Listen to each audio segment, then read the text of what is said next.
Bienvenidos a mi notebook. ¿Listos para otra inmersión profunda en la historia? Y vaya tema que tenemos hoy. Sí, definitivamente uno que invita a la reflexión. Malintzin, la Malinche. Tantos nombres, tanta controversia.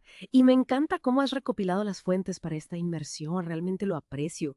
Tenemos fragmentos que analizan su rol histórico, preguntas frecuentes que van al grano de los debates clave, incluso una línea de tiempo completa con los personajes y momentos clave. Es una base sólida. Absolutamente. Y esa tensión central, traidora o superviviente, bueno, sigue siendo tan relevante, ¿no? Incluso siglos después. Totalmente. Y por eso creo que las fuentes que has reunido son perfectas, porque podemos analizar esto desde diferentes ángulos, ¿verdad? No es solo una narrativa, tenemos contexto histórico, las preguntas frecuentes resaltan los puntos clave de controversia y esa línea de tiempo nos mantiene a todos en la misma página cronológicamente hablando. Así que nuestra misión hoy, si decidimos aceptarla, es navegar por estas perspectivas, separar el hecho histórico de la ficción, de la interpretación y, con suerte, llegar a una comprensión más matizada de esta figura tan crucial. Totalmente de acuerdo. Comencemos con la configuración de la escena, sus orígenes, el mundo en el que nació. Luego la seguiremos hasta la conquista, examinaremos esos dos puntos de vista dominantes y a menudo contradictorios sobre sus acciones y finalmente cómo la erudición moderna está reformulando su historia. Me parece un plan sólido. Entonces, Malintzin. Empezamos con lo básico. Nace alrededor del año 1500, parece que en un lugar llamado Coatzacoalcos, en el actual Veracruz. Las notas sugieren que probablemente provenía de una familia noble en Nahua. No estamos hablando de alguien que estaba al margen de la sociedad, ¿verdad? No, en absoluto. Y ese origen noble es importante. Sugiere un cierto nivel de educación, familiaridad con las estructuras sociales de la época. Pero luego, este comienzo privilegiado da un giro bastante dramático. Porque claro, ahí está la muerte de su padre y el nuevo matrimonio de su madre, que según las fuentes parece haber sido un catalizador de algunos trastornos importantes en su vida temprana. Sí, para asegurar la herencia de su nuevo hijo, la madre de Malintzin la vende como esclava. Espera, la ven como esclava, imagina eso. Un minuto probablemente eres parte de la nobleza, el siguiente está siendo intercambiada con mercaderes mayas chontales en Tabasco. Es un cambio sísmico. Absolutamente. Y esa separación forzada de su comunidad, de su lengua, eso es crucial. Durante este periodo de esclavitud estuvo expuesta a la lengua y cultura mayas. Una experiencia traumática, sin duda, pero esta adquisición del náhuatl y el maya, eso resultará increíblemente significativo más adelante. Entonces, esa vida temprana marcada por la pérdida, por ser vendida como esclava, no es solo una serie de eventos desafortunados. También la equipa inadvertidamente con un conjunto de habilidades bastante único, quiero decir, ese bilingüismo. Y tal vez, como mencionan los textos, fomenta cierta adaptabilidad, ¿verdad? Resiliencia. Tenía que aprender a navegar por un mundo nuevo muy temprano. Exacto. Experiencias tempranas, sin duda difíciles, pero la moldearon de maneras que se volverían centrales en su papel en los eventos por venir. Y luego, en 1519, otro punto de inflexión. Después de una batalla en Tabasco, un grupo de mujeres, incluida Malintzin, fueron entregadas como tributo a Hernán Cortés. Es casi un giro aleatorio del destino lo que la coloca justo en el camino de la conquista española. Parece casi demasiado perfecto, ¿verdad? De esclava ser entregada a estos extraños recién llegados de ultramar. Y a partir de ese evento aparentemente aleatorio, se vuelve absolutamente indispensable. Las fuentes son bastante claras al respecto. Su papel principal se convierte rápidamente en el de intérprete, pero fue mucho más allá de la simple traducción de palabras. Mucho más allá.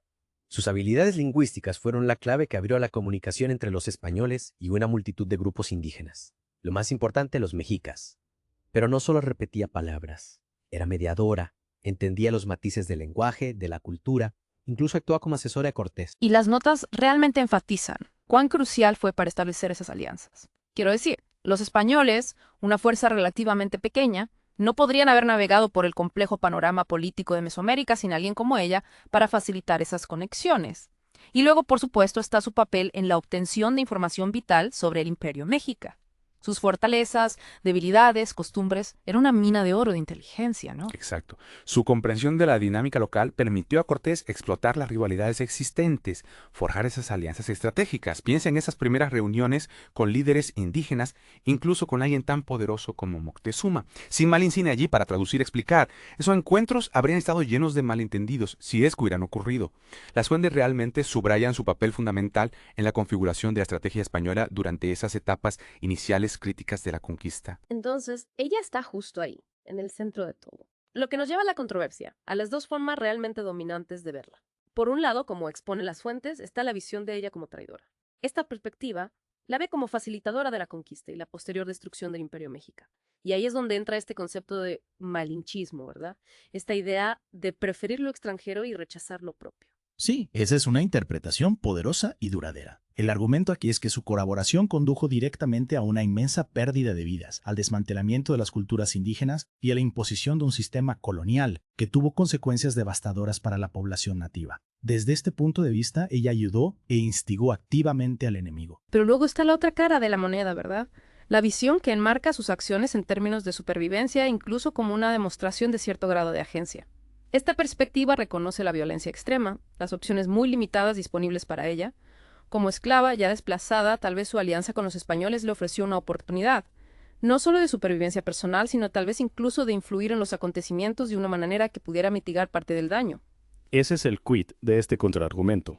Sugiere que dentro de las brutales realidades de la época, su papel como intérprete, como mediadora, le proporcionó una plataforma, un grado de influencia que pudo haber usado para navegar por las complejidades y potencialmente proteger a algunos pueblos indígenas de un destino aún peor.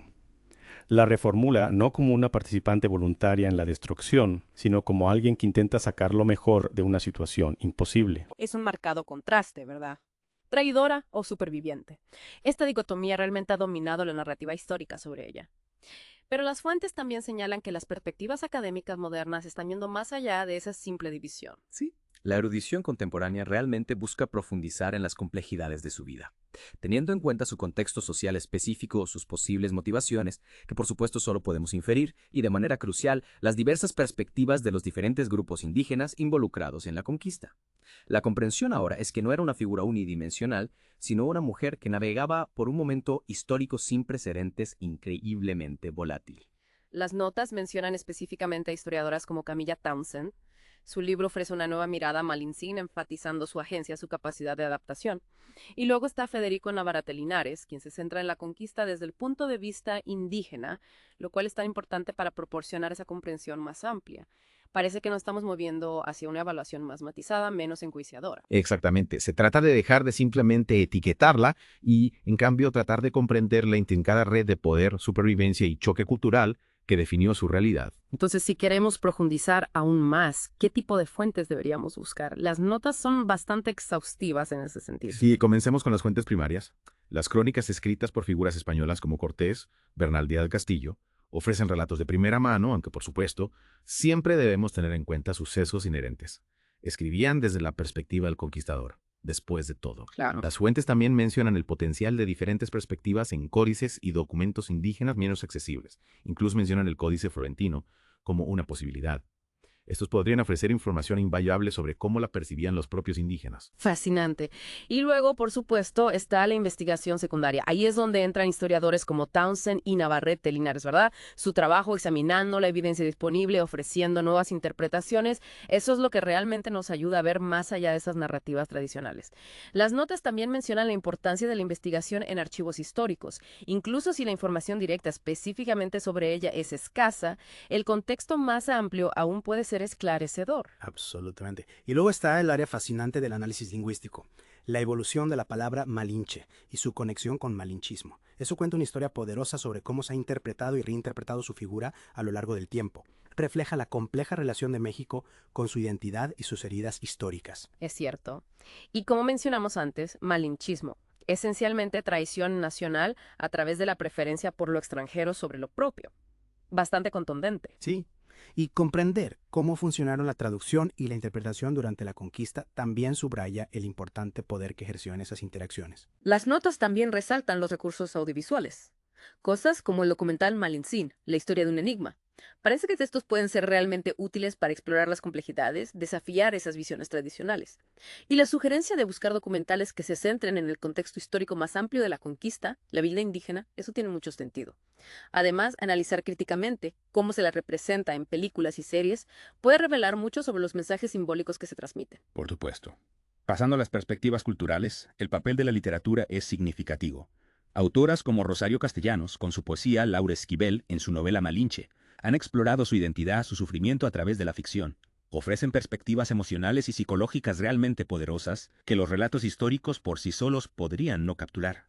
Y las notas nos recuerdan que el teatro mexicano también se ha involucrado con su historia. Y el arte. la evolución de su representación en murales mexicanos y otras formas de arte, desde ser representada como una figura servil junto a Cortés hasta convertirse en un símbolo de resistencia en algunas interpretaciones modernas, realmente muestra cómo se ha recuperado y reinterpretado su imagen. La sugerencia de incluso observar el arte prehispánico para obtener contextos sobre la representación femenina es una excelente manera de comprender el cambio cultural que ocurrió. Luego tenemos los mitos y las leyendas.